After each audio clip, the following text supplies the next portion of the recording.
ഹോളിവുഡിലെ അവഞ്ചേഴ്സിനെ പോലെ എടുക്കാൻ നോക്കി നമ്മുടെ ബോളിവുഡിലെ മൊത്തം അമിട്ട് പടങ്ങൾ ഇറക്കുന്നവരെ വെച്ച് പണിയ പടമാണ് സിംഗം എഗെയിൻ. അവഞ്ചേഴ്സിനെ പോലെ എന്തൊക്കെ കാട്ടിക്കൂട്ടാൻ നോക്കിയെങ്കിലും ഒരു വൻ കാട്ടവരാതമായിട്ടുണ്ട്. അപ്പോൾ പടം തുടങ്ങുന്നത് നമ്മുടെ ഹീറോയ്ക്ക് ബിൽഡപ്പ് കൊടുക്കുന്നത് കാണിച്ചുകൊണ്ടാണ്. இன்னைக்கு நம்ம இன்டர்வியூ எடுக்க போறோம். இவர் 3 வருஷத்துக்கு முன்னாடி மகாராஷ்டிரல இருந்து ஸ்ரீநகர் வரைக்கும் எஸ்எஸ்பி எஸ்ஓஜியா சிறப்பா பணி புரிஞ்சிருக்காரு. Senior superintendent of police Bajirao Singham. Build up കഴിഞ്ഞാൽ പിന്നെ ഒരു അരമണിക്കൂറത്തേക്ക് ബാക്ക്ഗ്രൗണ്ട് മ്യൂസിക്കും ഇട്ട് സ്ലോ മോഷനിൽ നടത്തമാണ്. ചുമ്മാ നടത്തം, ആക്സിഡന്റ് ആയാലും നടത്തം, ടെററിസിനെ പിടിച്ചാൽ നടത്തം, അങ്ങനെ കുറെ ടൈപ്സ് ഓഫ് നടത്തം ഈ പടത്തിലുണ്ട്. ഇനി ടൈറ്റിൽ കാർഡ് കാണിക്കാൻ വേണ്ടി കുറച്ച് ബിൽഡപ്പ് വേണമല്ലോ. സോ അതിന് ഇവള് ചോദിക്കും, പോലീസ് ഓഫീസർ ആകணும்னு உங்களுக்கு எதனால தோணுச்சு? நட்சத்திரம் வானத்துல இருக்கும்போது அழகா இருக்கிற மாதிரி தெரியும். സിംഗത്തോട് ഉള്ള ഗൗരവമാ இருக்கும். അങ്ങനെ നമ്മുടെ ഹീറോ ഒരു ദിവസം റൊമാൻസ് മൂഡിൽ വണ്ടി ഓടിച്ചുകൊണ്ടിരിക്കുമ്പോഴാണ് കുറച്ച് പൊട്ടന്മാരായ ടെററിസ്റ്റുകൾ വന്ന് നമ്മുടെ ഹീറോയെ ആക്രമിക്കുന്നത്. അപ്പോഴേക്കും നമ്മുടെ ഹീറോ ഒരു തോക്കെടുത്ത് അനങ്ങാത്ത സ്റ്റാച്ചു ആയിട്ട് നിന്ന് അവിടെ തന്നെ നിന്നുകൊണ്ട് എല്ലാവരും പണി വിടും. എന്തിനും ഒരു ബുള്ളറ്റ് പോലും നമ്മുടെ ഹീറോ വേസ്റ്റ് ആക്കില്ല. അപ്പോൾ ഏതൊരു കൊച്ചു ചെറുക്കൻ ബൈക്കിൽ അപരാധങ്ങളും കാണിച്ചുകൊണ്ട് പോകും. അവനെ പിടിക്കാൻ വേണ്ടി നമ്മുടെ ഹീറോ വണ്ടിയിൽ ചേസ് ചെയ്ത് പോകും. അങ്ങനെ അറ്റ് ലാസ്റ്റ് നമ്മുടെ ഹീറോ ആ പയ്യനെ പിടിക്കും. ഇത് ചീറ്റിംഗ്, ഈ വയ്യാത്ത കളവനാണ് ഇത്രയും അപരാധങ്ങൾ കാണിച്ചു കൂട്ടിയത്. This is wrong. ഇങ്ങനെ ഒരു പിടികിട്ടാ പുള്ളിയാണ്. സോ നമ്മുടെ ഹീറോ ഇങ്ങനെ തൂക്കിക്കൊണ്ട് സ്ലോ മോഷൻ ആ വില്ലേജ് മൊത്തം ഒന്ന് 2 റൗണ്ട് കറക്കും. തൊട്ടുപിറകിൽ കാറിലാടാ വരുന്നത്, അതിൽ കയറി പോയാൽ പോരെ. ഇതൊരുമാതിരി ടൈം വേസ്റ്റ് ചെയ്യാൻ വേണ്ടി ഓരോരോ അപരാധങ്ങൾ. അങ്ങനെ ഈ കേസ് അന്വേഷിക്കാൻ വേണ്ടി ഒരു സ്ക്വാഡ് സെറ്റ് ചെയ്യും. സ്ക്വാഡിന്റെ പേര് കേട്ടാൽ നിങ്ങൾ കിടന്ന് വിറയ്ക്കും. ശിവ സ്ക്വാഡ്. കുറച്ച് വെറൈറ്റി അല്ലേ? അങ്ങനെ 2 വർഷങ്ങൾക്ക് ശേഷം ഈ ശിവ സ്ക്വാഡ് കുറച്ച് പൊട്ടന്മാരെ തൂക്കും. ബിക്കോസ് ഓഫ് മെയിൻ വില്ലന്റെ ശിങ്കടികളെ തൂക്കാൻ വേണ്ടി. അങ്ങനെ അവരെ തൂക്കാൻ നമ്മുടെ ഹീറോ പോകത്തില്ല. പകരം ലേഡി സിംഗം എന്ന വിളിപ്പേരുള്ള ദീപിക പടുകുവിനെ വിടും. എങ്ങനെ ഒരു പ്രാവശ്യം കൂടി കാണിക്ക്.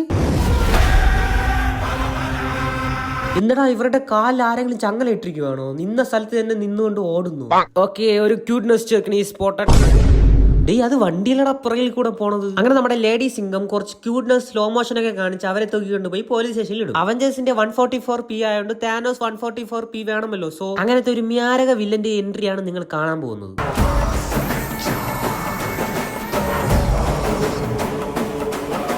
ഇവന് ചിരിയുടെ അസുഖം ഉണ്ടോന്ന് തോന്നുന്നു. എന്തിനീ പടം തീരുന്നത് വരെ ഇവൻ ഇങ്ങനെ ചിരിച്ചോണ്ടിരിക്കും.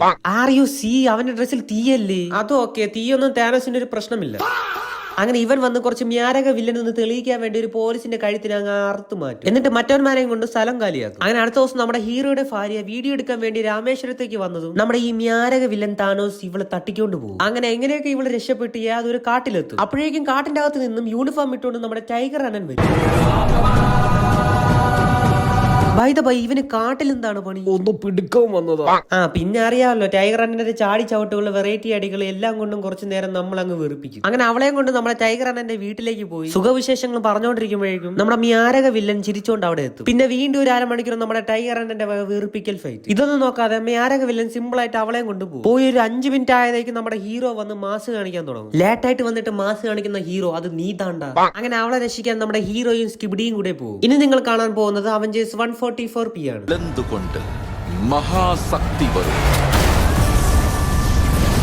അത് ബോംബെലടാ വന്ന് വീണത്. എന്നിട്ട് നമ്മുടെ ഹീറോയ്ക്കൊന്നും പറ്റിയില്ലേ? It's impossible bro.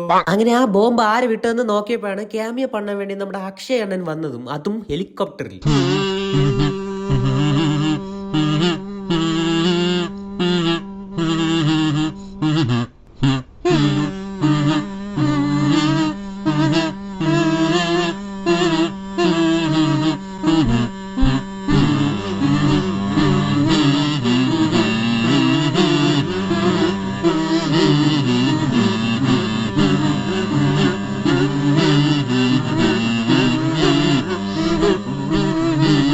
ഒന്നും പറയാനില്ല. Fantastic, marvellous, freaking climax. ഈ പടം തിയേറ്ററിൽ കണ്ടവർക്ക് ഓസ്കാർ കൊടുക്കണം.